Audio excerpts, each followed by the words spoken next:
E aí, já pensou em ganhar muito dinheiro com um canal de corte igual esse daqui que você está assistindo? No primeiro link da descrição temos um aulão para você que quer começar um canal de cortes e faturar muito aqui na internet. Também teremos planilhas que irão te ajudar na hora de organizar a produção do seu canal. Tá esperando o quê?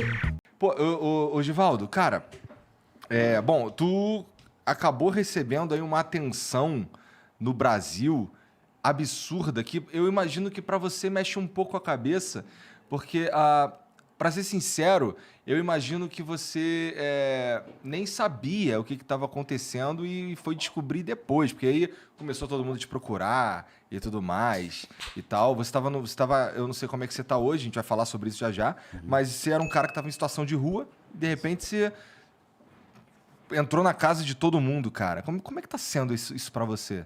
Cara, obrigado pela oportunidade de estar com vocês. Parabéns por toda a estrutura. Esse local é um local santo de informação. É uma coisa muito nova, porque tem hora que eu ainda não acredito direito. Mas em situação de rua eu tive muitas experiências, diversas. Porém, existe no DF casas de apoio de passagem, que é por coordenação POP, CRAS, CREAS, instituições governamentais com apoio do Distrito Federal. Então, o cara pode ficar numa dessas casas por 3 meses. Naquele dia, eu havia me desvencilhado, não queriam me desconstituir da minha adesão ao programa. Eu estava no Instituto Tocar, porém, fazia 4 meses exatamente, então já extrapolei 1 mês. Mas aí... Tu queria sair? Eu queria sair. Tá. Eu pensei comigo assim, existem coisas de apoio, auxílios, por assim dizer, no Distrito Federal, e o Distrito Federal é de um jeito de mais amparo, mas em outros locais também. Acontece que eu saí já desligado, por insistência própria, eles não queriam me desligar. Eu pensava, eu e meus ir até a coordenação máxima, o Centro Pop, fazer pedido de alguns auxílios e me ingressar em outra casa para ganhar estadia de mais 3 meses, que é casas de passagem. Mas tu queria sair dessa casa para ir para outra casa? Exato. Por quê? Porque é 3 meses o programa e eu estava já há 4 meses. Então eu achei que qualquer hora eu poderia ser desligado. Então eu pensei... E aí ficar totalmente desamparado. Isso, e ponderei. As ruas é muito sofrido. Converso com pessoas na rua o tempo todo, no caso no DF, né? Agora não estou lá, para que eles saiam da rua, porque, cara, um negócio sofrido. Você pode ser vítima de várias coisas, principalmente porque nas ruas as pessoas fazem uso de muitas coisas, e aí por um instante qualquer, igual eu já tive a cabeça rachada 2 vezes estando na rua, e aí eu percebi que as pessoas fazem uma coisa inconsequente. Mas por que te bateram? Não é que ela quer. Nessas vezes aí que te racharam a cabeça. Cara, certa vez em Luiz Eduardo, que é a cidade a qual eu conheci as ruas, fomos até uma casa de abrigo que se denomina Dona Maria, e apoio do padre local, que eu não reconheço o nome agora, e pegamos comida. Aí voltamos para a praça, estava uma festa maravilhosa, em frente à igreja matriz tem quiosques, então cidadãos e cidadãs, crianças vão brincar, aquele momento leve, descontraído do final do dia e tal, tomar uma, sabe? E daí, então, com a comida, um amigo falou para mim, cara, eu não me satisfiz. Eu falei, cara, eu não estou com fome, a minha comida está ali, pode pegar. Não, pode pegar. Aí estava tocando a música do Bruno e Marrone, são 7 mulheres para cada homem. E nós estávamos em, sei lá, se 10 homens, alguns, todos em situação de rua, e uma única mulher. E ela falou, são 7 homens para cada mulher. Eu não consegui guardar a língua, vi que é um negócio muito perigoso. Eu falei, aí inverteu a ordem da música, só isso, cara. Aí eu tive a experiência de ter a cabeça rachada a primeira vez. Mas tu falou isso e um cara veio e rachou a cabeça? Veio alguns. Era esposa de alguém? Não, aí eu não sei. Era a pessoa que eu estou ali poucos dias na rua, mas apenas, para mim, era uma situação corriqueira e normal, sabe? Porque é uma coisa normal falar, o direito da fala. Então, e ouvir, e o direito de ouvir, né? Porque a partir da hora que eu falo, eu tenho o direito também da crítica. Pessoas podem aceitar uma fala, ou pode prorrogar uma interrogação, ou sei lá, de formas assim diversas. Então eu saí muito triste dali. Mas, cara, o cara, ele jogou uma pedra igual um paralelepípedo. O nome dele é Rony, não consigo esquecer, já que eu lembrei do fato agora. Faz um tempo isso.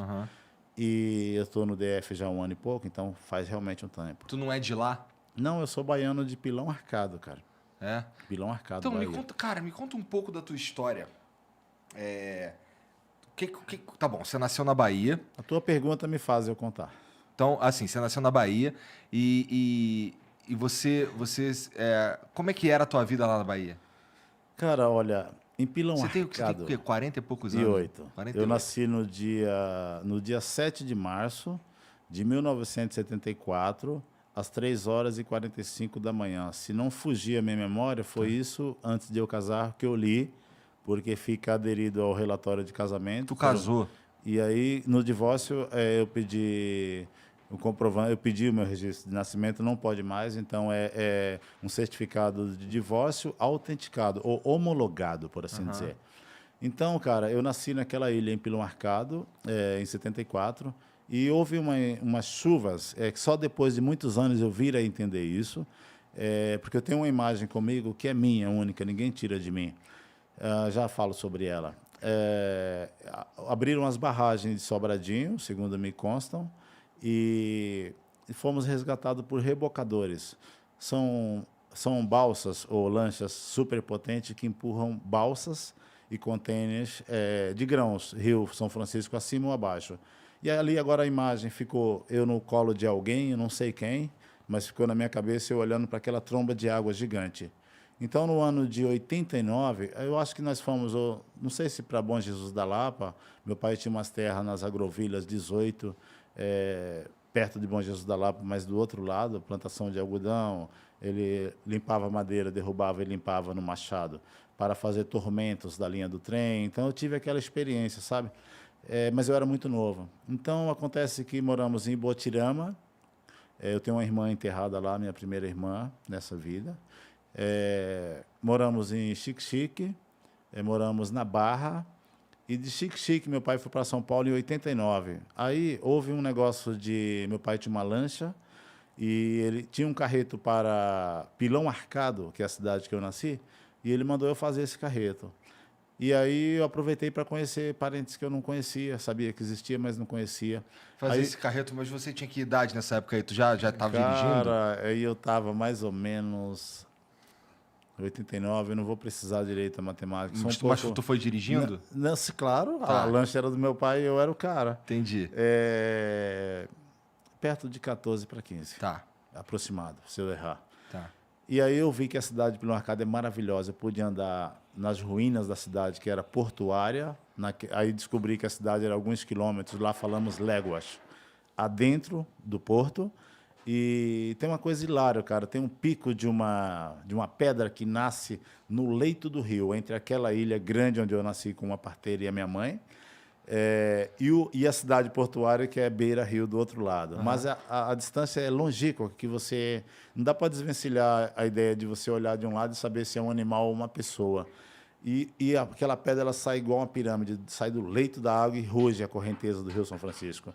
E no lado do porto tem pedras assim gigantescas, cara, a serra, que nasce da água, do leito do rio, e parece uma tábua, porque tem rachaduras gigantes, cara. E lá em cima tem um matinho, assim, um limbo, sabe? É uma coisa impressionante, eu achei. Então, de 89, eu estava em São Paulo. Entendi. Aí em São Paulo, tu ainda viveu com a tua família, até porque você era uma criança e tudo mais. E aí? De primeira instância, eu quero retroceder um pouquinho antes de virmos para São Paulo. A minha primeira instrução, eu sou o primeiro filho, é cuidar dos meus irmãos, pentear o cabelo das minhas irmãs, passar roupa, ferro em brasa, limpar a casa, que era queimado uma sala com verde, outra com vermelhão. Aí você tem que passar a instrução que temos, sabe? E após os 8 anos de idade, aí meu pai me instruiu a plantação, a caça e a pesca. Uma experiência maravilhosa. Meu pai já descansou, Deus o tenha, que ele seja sempre uma luz na minha vida, em todos os nossos familiares. Mas em São Paulo que eu vi que era serviço pesado, muito pesado. Bater pá, depósito de material para construção. Mesmo que eu tinha 17, 18 anos, depois de uns dias, eu já sei que, cara, é realmente pesado, serviço pesado, braçal. Mas aí depois eu vi que é necessário toda essa experiência. Aí eu casei, constituí família. Em 93, a minha família saiu de São Paulo e foi para Ibotirama, perto de Bom Jesus da Lapa, lá onde uma irmã minha descansou por opção. Enfim, porque ela teve coragem, eu digo opção, ela teve coragem de desistir da vida. Então, eu não posso ver uma pessoa assim, como covarde, se tratando da minha família, principalmente. Eu já refleti muitas vezes e eu rezo por ela. E, enfim, aconteceu que aí eu tenho uma filha aos 28 anos do meu casamento, em 7 anos, mas após os 6 anos, criou uma ciumeira muito boba e a gente muito novo. E, cara, eu sofri pra burro quando separei. Foi a primeira vez que eu sofri por uma mulher. Quando falava assim, a minha tia, eu fui morar na casa dos meus parentes de segundo grau. A minha tia também já descansou, a tia E aí Edna, tu Deus ficou, o quando tenha. tu se separou, tu ficou sem casa, teve que morar com teus parentes. Aí eu fui morar com meus parentes. Tu trabalhava de quê nessa época aí? Cara, eu trabalhava em serviços automotivos, tive a oportunidade de, em 94 até 2000, eu trabalhar com serviço automotivo, adoro demais. Mas fazendo o quê? Consertando o carro? Sim, mas de outra forma, porque eu trabalhei nas empresas, era terceirizado o patrão, então eu tive a oportunidade de trabalhar Ford, Fiat, Volkswagen, GM e Grupo Caoas.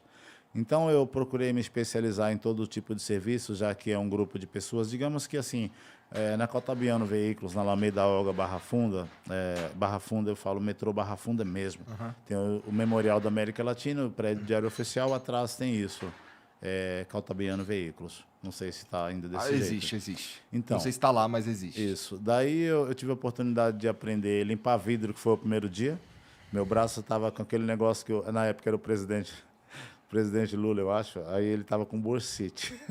Aí, não, Ler, para ele era Ler. Aí para mim eu fui no médico, cara, estou com muita dor, ele falou, é bursite. Ele falou, mas o que é isso? Aí ele explicou que era igual ao do presidente, eu falei, mas por que dele é Ler? Aí ele falou, lesão por esforço repetitivo, sabe? Foi muito hilário isso.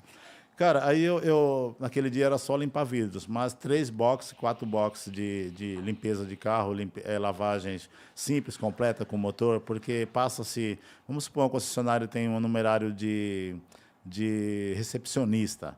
Qualquer tipo de serviço que um proprietário queira no seu carro, ainda que esteja na funilaria, tem que passar pela lavagem. Vai trocar o para-brisa, passa pela lavagem. Ele vende e ganha com isso.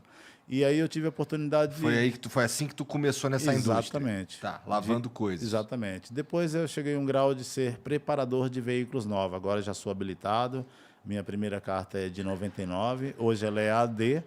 Está vencida por 2 anos pela situação que me é inerente, mas é uma coisa que qualquer hora vai dar certo. De deixar legal, né?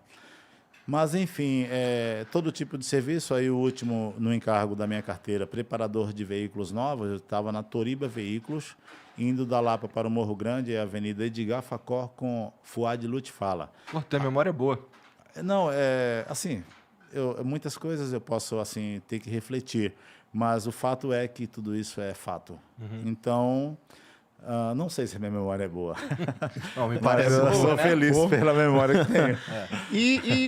Tem contato com a tua filha? Cara, ainda? olha, era para eu ter, mas eu tive... Olha, nesse negócio de rua, eu tive alguns celulares roubados. Toda vez que eu tinha um aparelho, eu procurei pôr um plano. Principalmente porque você não tem dificuldade de falar por ter que pôr crédito e procurar dinheiro.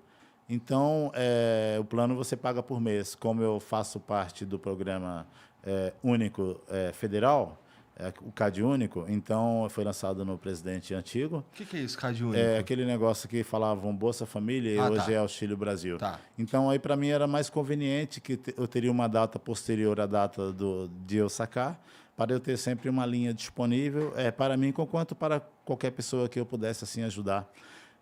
Mas aí eu tive um celular roubado, tive outro, e o último parou. Eu comprei ele na feira, lá em Planaltina. Feira quer dizer assim, o câmbio negro, né? Pessoas que vendem. E aí acontece que ele parou do nada, eu fui ver para arrumar, ficava mais barato eu comprar outro pelo mesmo preço, então eu tirei o chip, o cartão de memória, e daí eu descartei. Descartei num cesto de lixo na rua. Aconteceu que, depois desse fato que me é inerente agora, aí o pessoal fugiu a memória, o primeiro jornal, cara. Eles me possibilitaram eu ter um telefone, era um A32. E certo dia eu saí para pôr película e comprar algumas coisas. E aí aconteceu que eu parei para falar com os policiais, bombeiros. E aí muitas pessoas na rua, na praça, me abordaram e com isso o celular saiu do meu bolso. Então aí o contato da minha filha, a sua pergunta precisou de tudo isso.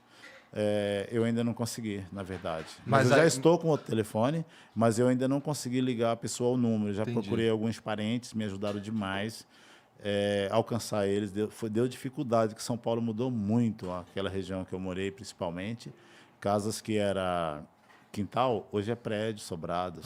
Mas aí eu consegui alcançá-los. Mas a tua ex-esposa e a tua filha moram em São Paulo ainda? Sim, sim, mas agora falar ex-esposas é uma coisa assim que a ex, na verdade, eu vivi 15 anos depois de um tempo já divorciado, com uma moça maravilhosa, chama Vera Lúcia, mas em Peruíbe, na praia. E aí, quando eu consegui falar com ela, eu já pedi para minhas irmãs para ajudar ela a ligar para mim, e pedi ontem, inclusive. Aí eu acho a minha filha, porque devido ao tempo que eu vivi com ela, minha filha ia de São Paulo para a praia, para curtir um final de semana, uma festa qualquer, coisa de jovenzinho, sabe? E daí eu acho que vai dar certo. Essa moça, nós não temos filho, ela é uma pessoa muito especial, que tem um coração enorme em ajudar os outros, humanamente falando, mas Deus não deu filho para ela. E aí ela tem muitos filhos mesmo sem conceber. Mas nós perdemos aquela beleza. Eu acho que eu devo ser um cara muito difícil em lidar com mulheres. Porque, cara, 15 anos foi magnífico. E 5 anos começou aquela coisa de perder aquela magia e muitas brigas. Mas esses 15 anos aí que você ficou com ela, você estava na praia? Você morou na praia? Eu estava por lá, em Peruíbe. E aí, tá. Isso daí, bom, foi depois que você se separou da sua mulher, foi depois que você parou também de ser preparador de carros novos. Exatamente. E aí tu foi pra lá e como é que era a vida lá? O que você fazia? Cara, é maravilhoso. A família deles estão mais de 50 anos na praia, então ela conseguiu um respeito assim sobre que os barões têm casa na praia, né? Eu não tenho casa, mas os barões têm casa na praia. Claro, isso é ótimo. Porque a maresia possibilita o acesso a fazer limpeza, senão a maresia por si só destrói tudo. Aí vem o frio das montanhas com o calor do espelho da água e o sal, você pode deixar um metal assim parado, uma palma, uma enxada, olha a dor. O movimento do braço eu não aguento, tô lascado, cara. Desculpa. É costela quebrada, né? Aí acontece que não faltava serviço, porque ela dá serviço para pessoas, pelo conhecimento dela. E quando eu cansava de trabalhar com a mulher para não ouvir ela, eu ia para a construção civil. E aí, como a gente batemos veneno em matos, coisas que lá chove muito, né? Então não passa uma semana que não chove. Então o mato ele prolifera-se muito rapidamente. É maravilhoso isso. Cara, E aí não falta serviço, tem bastante serviço. Exatamente. Tá. Desculpa. Não, continua. Conquanto, igual eu estava falando de São Paulo ainda, eu tive a oportunidade de trabalhar em empresas segurança patrimonial, residencial, comercial, e trabalhei 1 ano e pouco. Depois eu me cansei daquilo, mas foi muito bom. Então eu trabalhei na feira, depósito de material, fábrica de cal, o que foi possibilitado de acesso para custear as despesas. Um homem sem trabalho, ele deixa de existir, porque como ele vai viver? Então, é isso, Entendi. eu acho. E